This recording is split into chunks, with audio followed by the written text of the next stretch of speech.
Good morning বন্ধুরা, কেমন আছো? আজকে একটু সকালা ব্রেকফাস্টে একটু আলুর চপ আর মুড়ি হবে।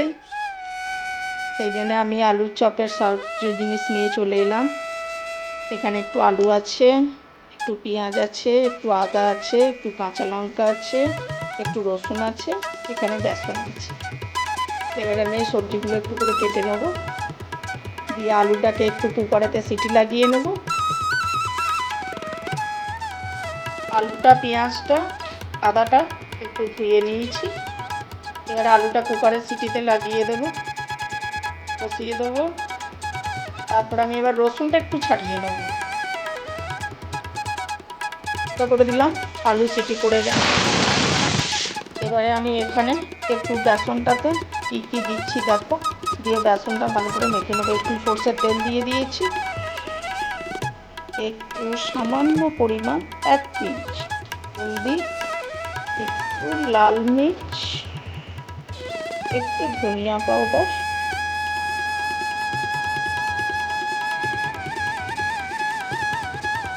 আর স্বাদ অনুযায়ী নুন।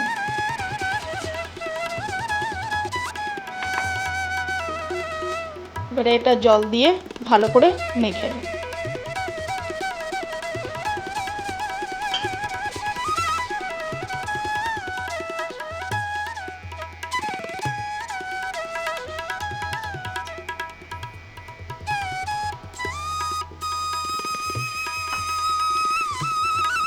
বেসনটা ঠিক এরকমই রাখতে হবে, কারণ এর থেকে মোটা হলেও ভালো হবে না, আর এর থেকে বেশি পাতলা হলেও দেওয়া যাবে না।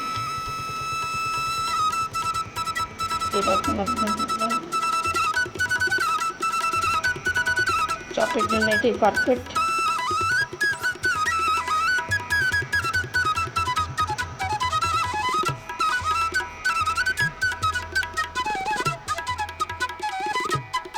তো ছোট করে কেটে নিয়েছি। আমি গ্যাস জ্বালিয়ে ডাবল চাপিয়ে দিয়েছি। এবারে আমি চপের মশলাটা একটু বানিয়ে নেব। প্রথমে একটু তেল দিয়ে দেবো, এর মধ্যে নুন আর ভাজা মশলাটা দিয়ে দেবো। স্বাদ অনুযায়ী নুন,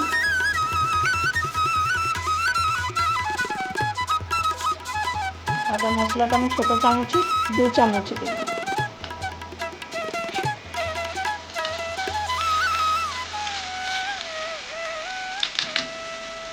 এই মশলাটা আমার হয়ে গেছে। আমি মশলাটা দিয়ে দিয়েছি, এবার আমি ভালো করে এটা মাখিয়ে নেব।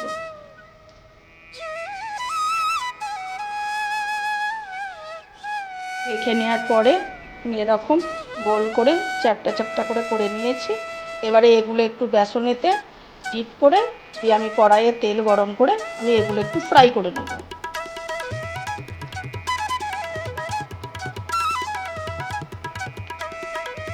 তেল দিয়ে দিয়েছি, গরম হয়ে গেলে ফ্রাই করা শুরু করে দেবো।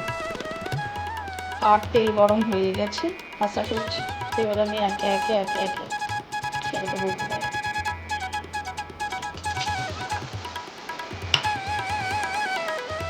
এগুলো আপনারা চাইলে হাতে করেও ছাড়তে পারে, কিন্তু চামচেতেও ভালোই হয়।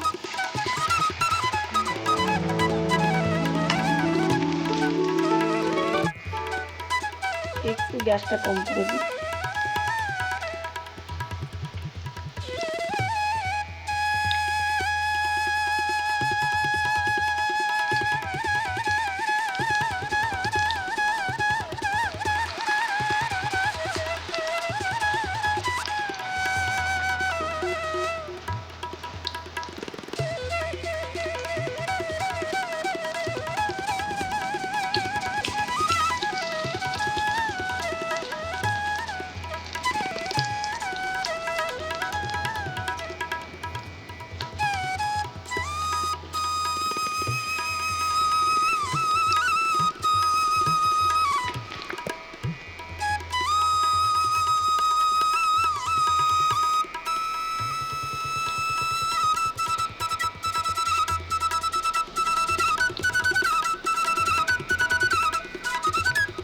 কত সুন্দর ফুলে উঠেছে।